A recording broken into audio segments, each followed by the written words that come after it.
VD. Satheesan CPM-നെ ഭീഷണിപ്പെടുത്തുകയാണ്. Rahul മാങ്കൂട്ടത്തിന്റെ വിവാദം വന്ന് കോൺഗ്രസ് വലിയ പ്രതിരോധത്തിലായതിന് പിന്നാലെയാണ് പറയുന്നത് അധികം കളിക്കേണ്ട, ഞങ്ങൾക്ക് അങ്ങോട്ട് തിരിച്ചു വെക്കാനും ഞങ്ങളുടെ കയ്യിൽ ആയുധങ്ങളുണ്ട് എന്ന്. അങ്ങനെ CPM-നെ ഭീഷണിപ്പെടുത്തിയാൽ ആ ഭീഷണിയുടെ സാധ്യതയുള്ള ഭീഷണിയാണോ അതോ വെറുതെ പൊട്ടിക്കുന്നതാണോ ഇതൊക്കെ? സതീശന്റെ കൂട്ടത്തിൽ ഈ ആര്യനാട് ഒരു പഞ്ചായത്ത് അംഗം ആത്മഹത്യ ചെയ്തത് CPM പൊതുയോഗം വിളിച്ച് അവഹേളിച്ചത് കൊണ്ടാണ് എന്ന് ഉദാഹരണമായിട്ടും പറഞ്ഞിട്ടുണ്ട്.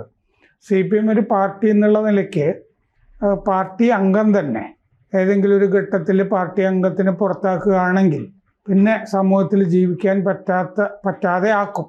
അങ്ങനെയാണ് പാർട്ടി ചരിത്രത്തിൽ ഇതപര്യന്തം ചെയ്തുകൊണ്ടിരിക്കുന്നത്. ഏതെങ്കിലും ഒരു പെണ്ണ് കേസോ അല്ലെങ്കിൽ കോഴക്കേസോ ഒക്കെ എടുത്തിടും. അതിപ്പോൾ ചാത്തുണ്ണി മാസ്റ്ററെ പോലെ എത്രയോ കാലം പാർട്ടിയുടെ കൂടെ പാർട്ടിക്ക് വേണ്ടി പേർപ്പൊഴുക്കിയ ഒരാളുടെ പുറത്താക്കേണ്ട കാര്യം വന്നപ്പോഴും എന്തോ ചെറിയ അഴിമതി ഇല്ലേ, 10,000 രൂപയോ 5,000 രൂപയുടെ എന്തോ ജനശക്തി ഫിലിംസുമായി ബന്ധപ്പെട്ട് എന്തോ അത്തരം ചില കാര്യങ്ങളും കൂടി കണ്ണടയ്ക്കാനോ ഇല്ലേ, ചെറിയ കാര്യമില്ലേ, വലിയ തുകയുടെ കാര്യമൊന്നുമില്ല. അപ്പോൾ ഒരാളെ പുറത്തേക്കേണ്ടി വന്നു കഴിഞ്ഞാൽ ഒരു കോഴക്കേസോ ഒരു പെണ്ണ് കേസോ ഒക്കെ പാർട്ടി സാധാരണഗതിയിൽ കൊണ്ടുവരാറുണ്ട്. അങ്ങനെ പഴയ കേസുകൾ ധാരാളമുണ്ട്. പാർട്ടിയിൽ നിന്ന് തന്നെ നടപടി എടുത്ത് പുറത്താക്കിയിട്ടുള്ള കേസുകളൊക്കെ ഉണ്ട്. അതല്ലാത്ത എന്തോ ഒരു ശക്തമായ കേസ് ഉണ്ടെന്ന് സതീശൻ സൂചിപ്പിക്കുകയാണ്.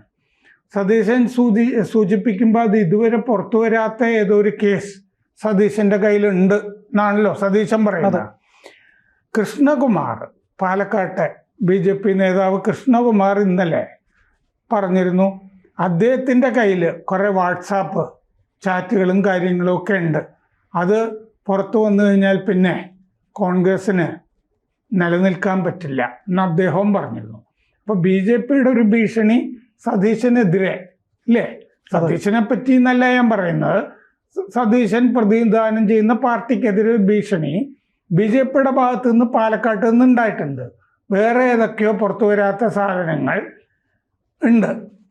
സതീശൻ പറയുന്നത് CPM-ന്റെ കുറേ സാധനങ്ങളുണ്ട്. അപ്പോൾ CPM-ന് ഞങ്ങൾക്കെതിരെ ഞങ്ങളൊരു നടപടി എടുത്തു, മറ്റേ ആൾക്കെതിരെ പാർട്ടിയിൽ നിന്ന് പുറത്താക്കി, ഇനി MLA സ്ഥാനത്തു നിന്നും കൂടി പുറത്താക്കണം എന്ന് പറഞ്ഞ് നിങ്ങൾ പാലക്കാട്ടും രാജ്യമൊട്ടാകെയും സംസ്ഥാനമൊട്ടാകെയും നിങ്ങൾ സമരം നടത്തരുത്, അതിൽ നിന്ന് പിന്മാറണം, പിന്മാറിയില്ലെങ്കിൽ നിങ്ങളുടെ ഒരു വലിയ നേതാവിനെതിരെ ഞങ്ങൾ ആരോപണം കൊണ്ടുവരും.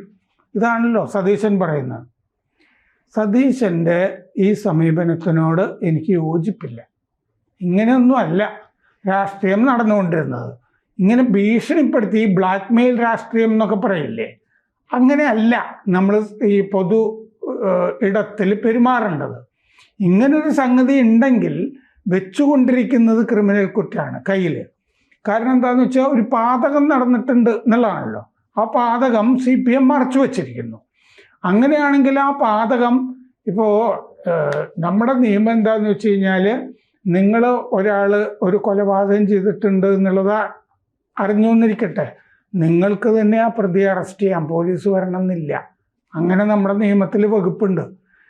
പക്ഷെ ഇതൊക്കെ അറിഞ്ഞിട്ട് ഒരു ക്രൈം നടന്നു എന്ന് അറിഞ്ഞിട്ട് സതീശൻ്റെ കീശയിൽ വെച്ച് കിടക്കുകയാണെന്നാണ് സതീശൻ പറയുന്നത്. അതെങ്ങനെ ശരിയാവും? അതെങ്ങനെ മര്യാദയാവും? അതെങ്ങനെ അന്തസ്സാവും? ഒരു വലിയ കേസിലെ പ്രതിയെ അറിയാമെന്നാണല്ലോ പറയുന്നത്. പക്ഷെ ഞാൻ ഈ പ്രതിയെ പോലീസിന് കൊണ്ടു കൊടുക്കില്ല.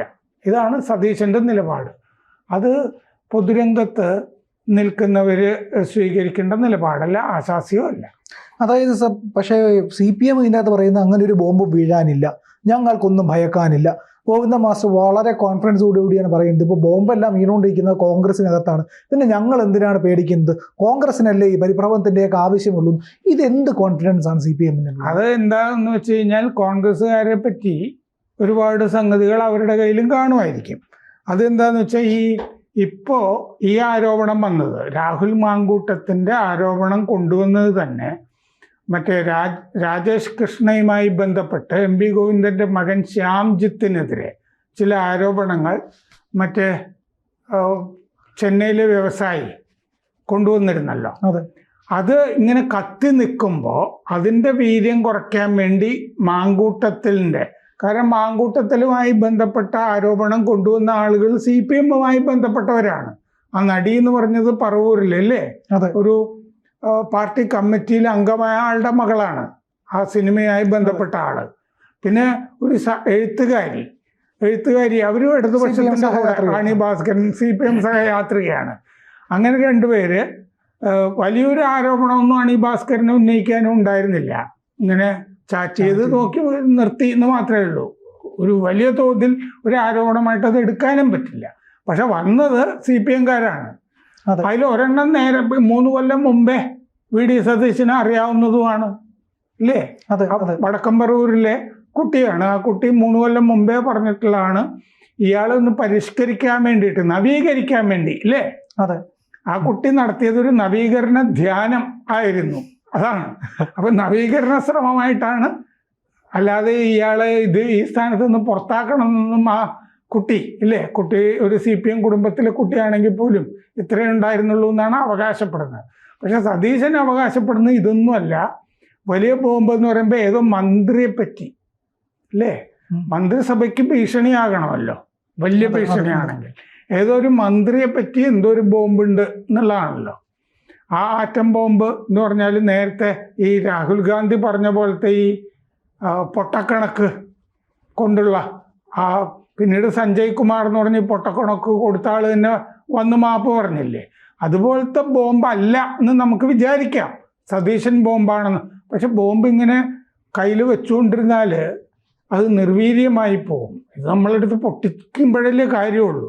മാത്രമല്ല മന്ത്രിസഭയെ വീഴ്ത്താമെന്നിരിക്കെ അങ്ങനെയാണെങ്കിൽ ഒരു മന്ത്രിയെ പറ്റി ഇത് വെച്ചുകൊണ്ടിരിക്കുന്നത് ശരിയല്ല. ഇത് സതീശൻ പുറത്ത് പറയണം. CPM-ന് അതിൽ ബുദ്ധിമുട്ടില്ല എന്നല്ലേ ഗോവിന്ദൻ പറയുന്നത്. അവര് എല്ലാത്തിനും തയ്യാറാണ്, തെരഞ്ഞെടുപ്പിനും തയ്യാറാണ്, ഉപതെരഞ്ഞെടുപ്പിനും തയ്യാറാണ്. സ്ഥാനാർത്ഥി കയ്യിലുണ്ട്, സ്ഥാനാർത്ഥിയൊക്കെ കയ്യിലുണ്ടല്ലോ. സരീൻ വീണ്ടും നിന്നാ പോരെ, അതിനും ബുദ്ധിമുട്ടില്ല. അപ്പോൾ ഇതിൽ കോൺഗ്രസിനെ പെടുത്തി കഴിഞ്ഞാൽ കോൺഗ്രസിനടുത്ത ഇലക്ഷനെ അഭിമുഖീകരിക്കാൻ ഇതൊരു പ്രശ്നമായിട്ട് വന്നോളും, അത് നിലനിന്നോളും എന്നൊക്കെയാണ് CPM-ന്റെ പ്രതീക്ഷ. പക്ഷെ 1 വർഷത്തോളം ഉണ്ട്. ഇത് അത്രയും നാൾ ഇതിന് ആയുസ് ഉണ്ടാവുമോ? അത്രയും നാൾ ഈ വിവാദമായിട്ട് ഇത് അന്തരീക്ഷത്തിൽ നിന്ന് നിൽക്കുമെന്ന് പ്രതീക്ഷിക്കാൻ കഴിയുമോ? ഈ വിവാദത്തിൻ്റെ ഒരു പ്രശ്നം നേരത്തെ ഞാൻ പറഞ്ഞിട്ടുള്ളതാണ്. MLA സ്ഥാനം രാജിവെക്കുന്നതാണ് നല്ലത്. പക്ഷേ MLA സ്ഥാനം രാജിവെക്കാനായിട്ട് മറ്റേ ഷാഫി ഗ്രൂപ്പ് തയ്യാറല്ല. അതിപ്പോൾ ഒരു ശക്തമായ ഗ്രൂപ്പാണല്ലോ. യൂത്ത് കോൺഗ്രസ്സുകാരുടെ, നേരത്തെ യൂത്ത് കോൺഗ്രസ്സുകാരാണല്ലോ ഈ ആന്റണി, വയലാർ രവി എന്നൊക്കെ പറഞ്ഞ് ഇറങ്ങിയിരുന്ന ആളുകൾ, തോപ്പിൽ രവി, ഇങ്ങനൊരു സംഘം. അത് ശക്തമായ സംഘമായിരുന്നു. ഇപ്പോൾ കോൺഗ്രസ്സിൽ ഈ സതീശനെ പോലുള്ള ഒരു 2ാം നിര നേതാക്കളുണ്ടല്ലോ, ഒരു വലിയ ഒന്നാം നിരക്ക് അടുപ്പിച്ചു വന്നിരിക്കുന്ന ആളുകളാണെന്ന് നാട്ടുകാർക്ക് തോന്നുന്നില്ല.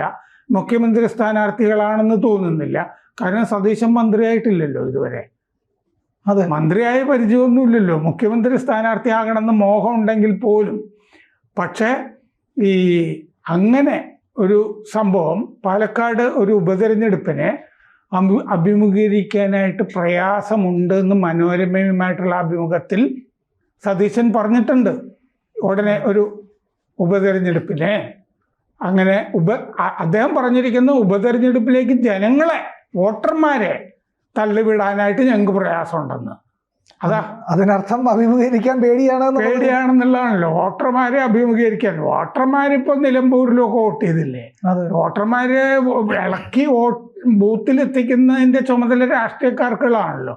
തെരഞ്ഞെടുപ്പ് നടന്നോളും. തെരഞ്ഞെടുപ്പ് ഇന്ത്യയിൽ 6 മാസം ഉള്ളപ്പോഴും 7 മാസം ഉള്ളപ്പോഴും കർണാലിൽ നടന്നില്ലേ എന്ന് പറഞ്ഞ പോലെ അത് നടന്നോളും. അപ്പോൾ സതീശൻ ഇത് വെച്ചുകൊണ്ട് ഇങ്ങനെ ഇരിക്കരുത്. ബ്ലാക്ക് മെയിൽ ചെയ്യാനായിട്ട് ഇത് ഉപയോഗിക്കരുത്. ഈ ഭീഷണി വോട്ടർമാരുടെ മുമ്പിലാണല്ലോ അദ്ദേഹം നിൽക്കുന്നത്. അപ്പോൾ ജനപ്രതിനിധി എന്ന് പറഞ്ഞ് ജനങ്ങളുടെ മുമ്പിൽ നിൽക്കുമ്പോൾ ഇതെന്താണെന്ന് ഒട്ടും വൈകാതെ അദ്ദേഹം തുറന്നു പറയണം.